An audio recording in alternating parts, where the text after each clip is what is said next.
the way Somali men obsess over Somali women. Is it protecting the Somali woman, or is it obsession? That's what I want to talk about today.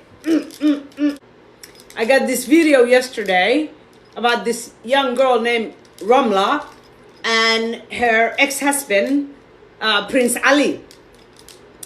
He talked about the relationship between him and Ramla. They're dating prior to the marriage, obviously, and then after the marriage, and how things just went berserk, and how they broke up, and how she treated him and mistreated him, rather, all that stuff. Obviously, the little prince seems to be a little narcissist who, I mean, it was a long story, but anyway, it took me a couple of days to listen. But anyway, I know a lot of Somali brothers got mad as usual.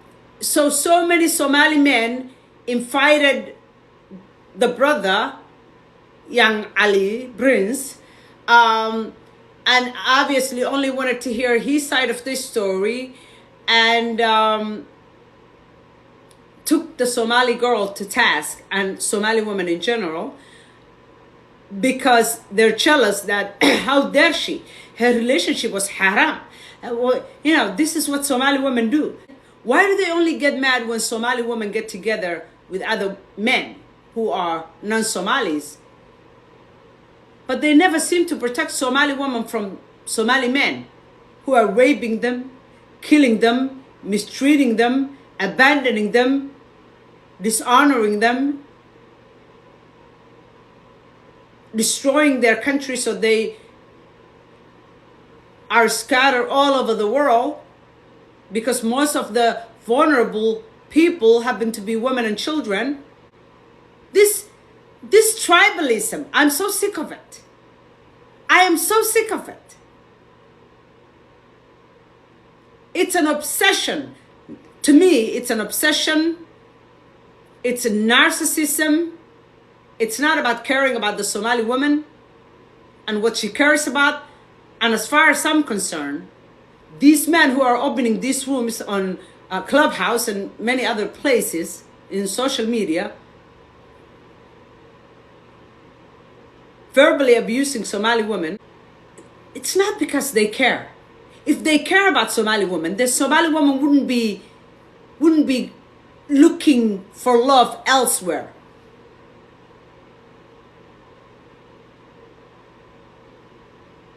It's not like they do Somali women a favor. It's not like Somali man would say, oh, I just want to marry you because you're my sister. I want to preserve your virginity and your honor. I don't want to date you.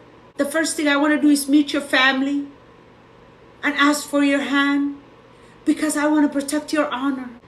I want to make sure that I only get together with you in a way that honors you and your family, because I'm a good Muslim man. I'm a good brother. I care about your honor. Give me a freaking break.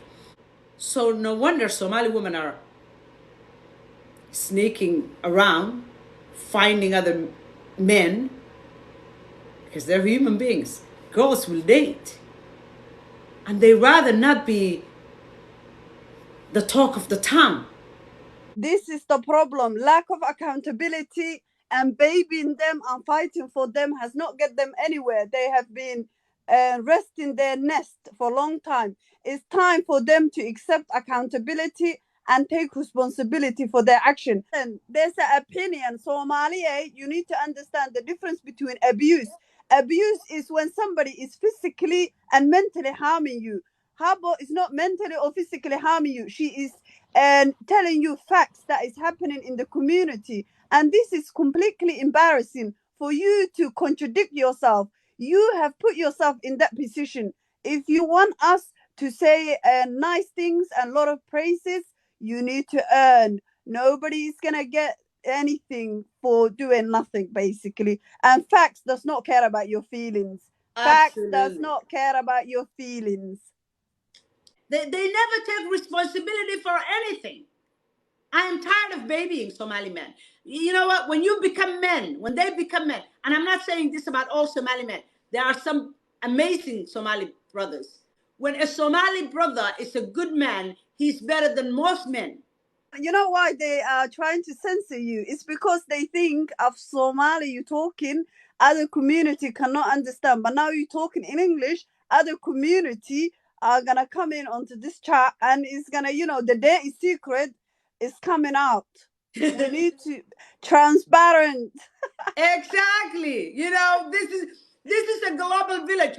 You cannot just be upset when Somali women marry outside of their culture because you somehow feel neglected, or you take it to sort of like as if she dumped you, or if she refused your hand in marriage.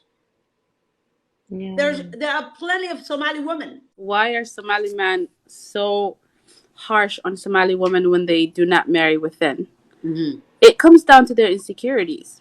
Mm-hmm. They're very insecure. Somali men are insecure because the Somali woman is very powerful when she decides what she wants. And that scares them. Does that make sense? Yes, It absolutely. scares, Absolutely. That's yeah. what I truly feel that that's the case. Yeah, because Somali woman in nature, she's free in spirit. What shackles her is the cultural boundaries and the obstacles that are placed upon her by cultural duty. That's what shackles the Somali woman. But in spirit, the Somali woman is very free. She's very strong. She's resilient. Yes. So when the Somali woman is powerful and she's free, it's scary to them. It's how dare she make her own decision? How dare she not ask me for permission? How dare she is out there flourishing without my permission? How? Because Exactly. I want to be the one to control her narrative, not some other guy.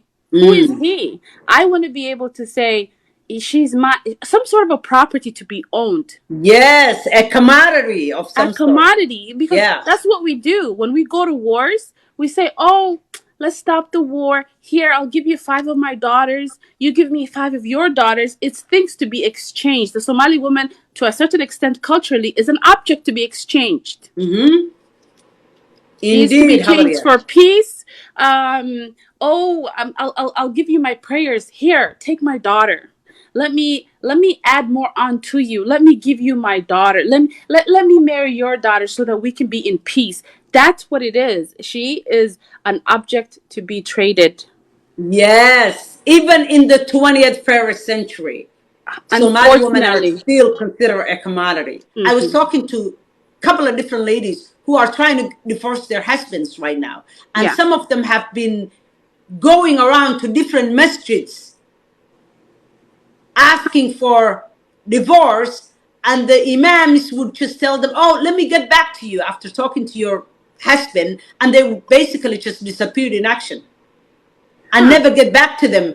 And then when they decide to go to other masjids asking for help, Somali men from the local masjids actually would go to these masjids and tell these other imams, "Do not divorce our women. You stick with your community, we will stick with our community." So now even other masjids, imams in other masjids, are not helping Somali women to get divorced. They basically just want to hold Somali women hostage. No, Mm-hmm. I don't know any woman who just wants to walk away Factual. from her, Fact. even Yes. in the most mediocre marriage. By the time she files for divorce, it's because he basically abandoned and 100%. neglected the marriage and the family. 100%. 100%. In Somali, there's that saying, "Nafol bameshi urombe rada." Exactly. Right? So if you're like you said, if you're not good to me, there's nothing. If you're not providing for me, if you're not protecting me, then there's nothing for me to be there for. I'm already drained by the time divorce comes about. Mm-hmm.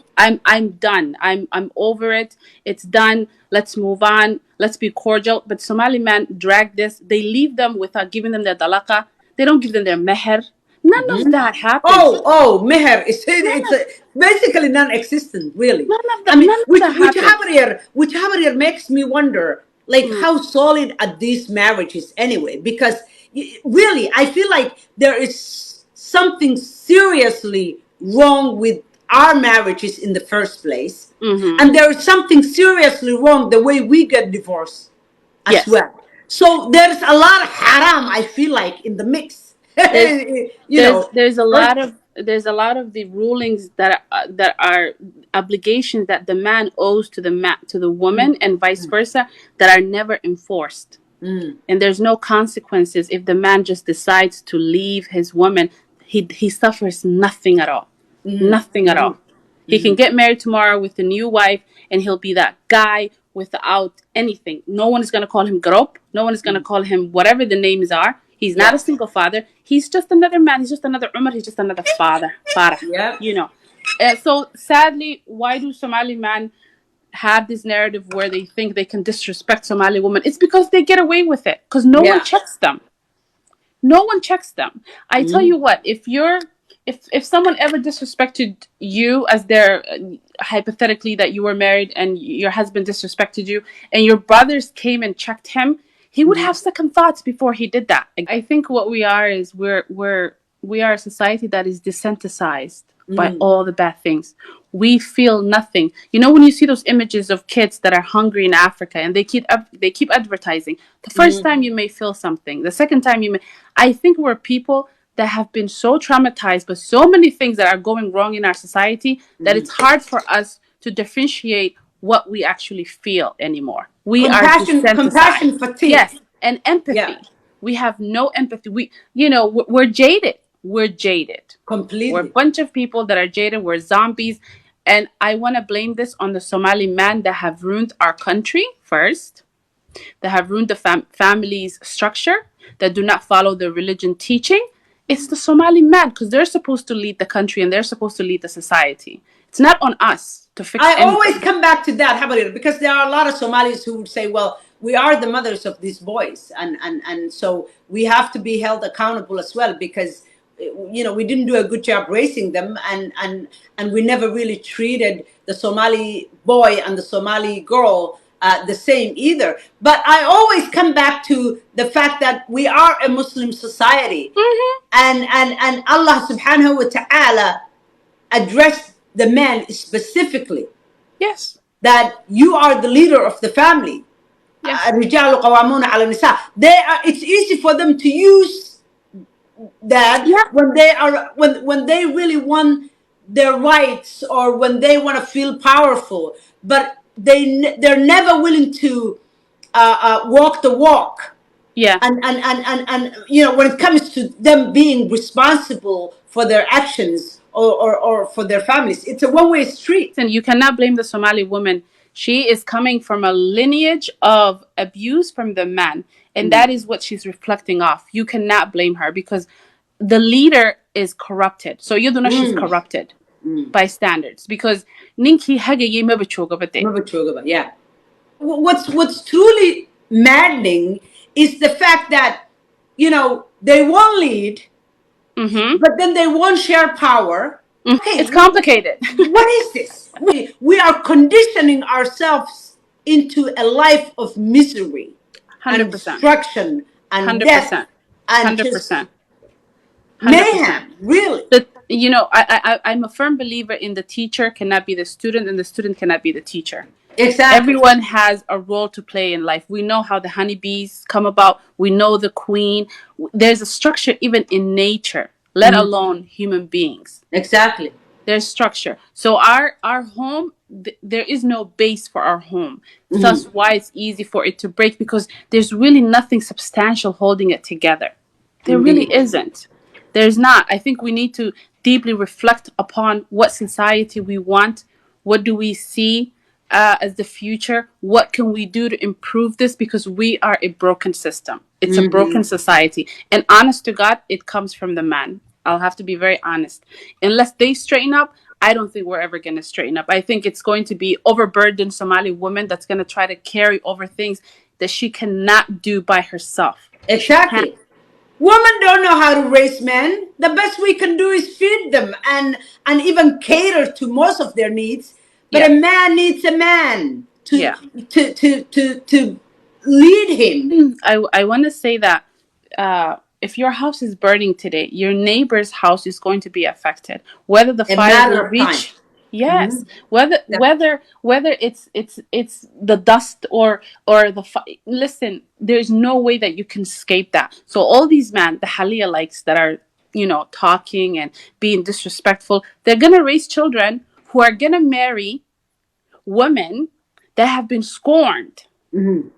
So their Exactly. children are going to suffer the consequences sooner or later. Because guess what? These girls and boys that your children are going to marry tomorrow have trauma, a lot and Indeed. lots of trauma. You can't escape from it. You can't. You're But part of the but problem. but here's the thing. I mean, everybody talks about me because I address these issues, these Hmm. very important, vital issues, and I've been Hmm. talking about it for a while now. Yeah. And so most Somali men despise me, and even some many Goyans. At Oh, the same time, have you seen anyone talking about Halia negatively? And what does no. Halia do? Because Halia No. basically says, keep dismantling the family, Yeah. keep destroying and walking away from your family and children. Yeah. Demean woman, dishonor and disrespect woman, just basically continue. He never really brought any new idea or thought forward. No. He It's the red. basically just tells them to just stay the course. Because remember, you're an easy target because you Mhm. are simply a she. Indeed. That's it. That there's nothing else. So I'm to the point where if I were to advise a Somali woman, I would tell her to take care of herself first. Wallah al-Adim, if you want to flourish in life, take care of yourself. You don't need a man to be happy, and that's factual. You don't. Absolutely. You don't. And you don't need to procreate with everyone because not everyone deserves a child with you. I No. mean, and if you need a man, if you need obviously Allah subhanahu wa ta'ala created us in Paris and we Absolutely. need each other and we want each other, obviously. However, if you tie your happiness to someone else, you will never be happy. You have to 100%. find yourself first, and you have to 100%. get your ducks back in order. You have to become educated and make sure that you can earn your own money, and that so you don't need to be beholden to anybody Mm-hmm. except Allah subhanahu wa ta'ala. But and this is what's happening with these red pill men now. When you really listen closely, it's as if they're describing a servant, not a Mm-hmm. wife. I was Mm-hmm. I talked about this earlier, but there was this Somali woman I've been seeing on YouTube on Yeah. different podcasts, and the titles were like, "Is this the perfect woman?" And I'm thinking she must have said, "I have to make time for her," because I'm thinking she had said something earth Profound. shattering, Yeah. Yeah. Yeah. and I'm like, I want to sit down for this new concept, For new sure. idea, new enlightenment. And you know what she was talking about? Hmm. She was describing the typical Somali woman. Oh yeah, I got married, and in the beginning I was working, and then I got married, and I stayed home to take care of my baby. And okay, then what did you do? Oh, I basically made sure I kept the house up, and I cooked and cleaned, and made sure his food was ready and on the table. And by the time he comes, I give him his space, and he does his thing. And then if he needs me to lean forward and to touch him, I would. And if he wants, a space, I'd give him this. I'm like, but that's what we do. And I was just doing everything. And I'm like, but that's what we do. I'm like, I was waiting for the aha Something for moment. yeah, I'm like, something what? Okay. extraordinary. And it Yeah. never came. It never Yeah. came. I'm like, that's what we do. Somali women, in fact, we are, Overachievers. I mean, overachievers. We do Yeah. we do everything, Yeah. and that's what red pill men want. These are men who cannot pay the rent by themselves. They want everything 50-50, or maybe they can't even afford their 50 yet. They want a submissive woman. Hello? How does that Here, even add up? It doesn't and even I add and I up. think and I think this is very important for us to teach our daughters their worth. You're worthy of everything that's good in this world. Exactly. You're worthy of a man who will provide for you. You are worthy of everything that is good in this world. We need to tell our young sisters and our sisters and even the ones that are married right now that they are Exactly. good enough for everything that is good. Because I think there's so much like the Somali woman has to bear and deal with and take and take and take. No, you don't have to take and take and take. You are worthy of love. You are worthy of respect. You are worthy of wealth. You are worthy of security, stability in your life, in your health, in your iman. You are worthy of everything that is good. Laguma aburin inaad gubato adunyadan. Yeah, I think it's called dignified living. You want to be dignified. You want. Why would you want to suffer? We're told to suffer. We're told to put up. We're told to hold on. Sabir, sabir. Exactly. Have patience. iyaga lama Why? yidhaahdo samir weligood lama yidhaahdo samir